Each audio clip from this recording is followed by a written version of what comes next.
When I was an undergraduate, I remember I worked with some of the very, very best neuroscientists in the country. And I just looked up to these guys. I thought they were it. And then one day, this guy called the Dalai Lama came to town. This was a long time ago, longer than I should admit. At any rate, there was a debate at MIT between the Dalai Lama and the Boston neuroscientists.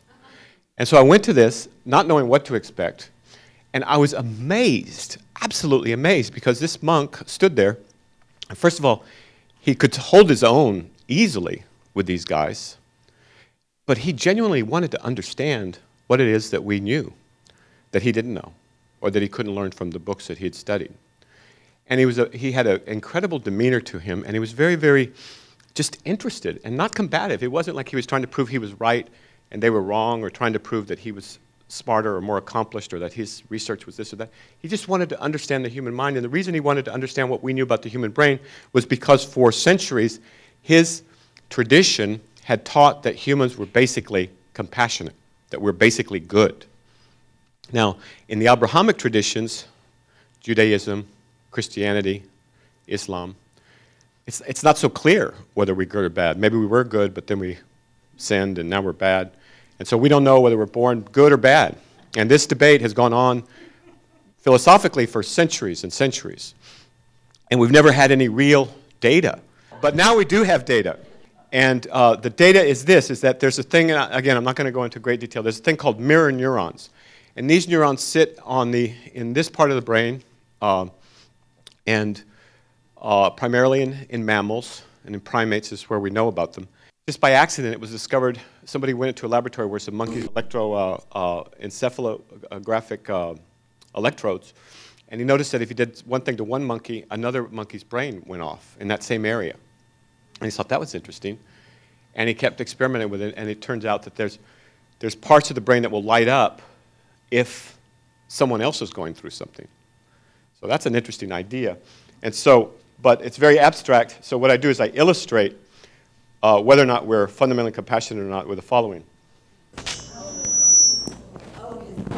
Yeah, exactly. So what happens? Immediately we have a very strong reaction, okay? Now, how many of you are worried about hurting yourself playing football like that? You're not. But you immediately have empathic reactions. You immediately feel pain. You don't even know this guy. But that part of your brain, I think that was his left leg, okay, that part of your brain on the right side that corresponds to that particular part of his leg that was broken was firing off. And if I had electroencephalograms on you, I could demonstrate that to you. But I think you can tell by your strong guttural response that that there is something going on, and that something is called being hardwired to at least commiserate and co-suffer with other humans that are suffering. So if you leave everything alone and everything's healthy, then that is our natural state.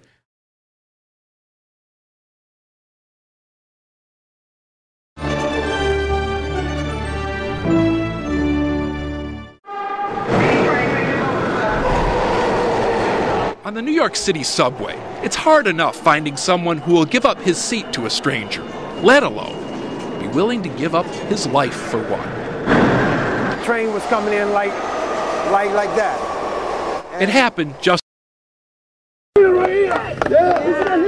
50-year-old Wesley Autry, a construction worker and Navy veteran, was standing on a subway platform with his two little girls when right in front of them, a man started having a seizure. He kind of stumbled and over his own feet and fall backwards. I see a train coming, but the train is so close, I'm like, what do I do?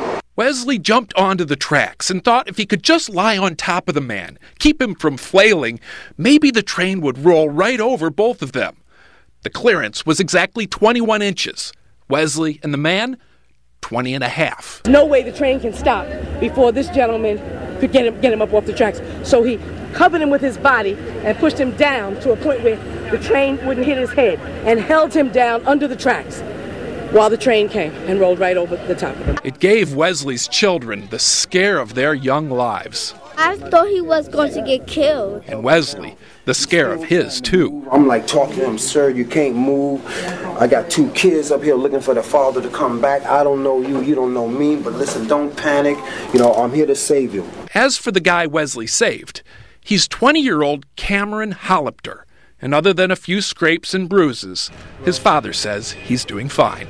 Mr. Autry's instinctive and unselfish act saved our son's life. The word hero gets thrown around a lot nowadays. What a better way to say to start off the new year than to save a life.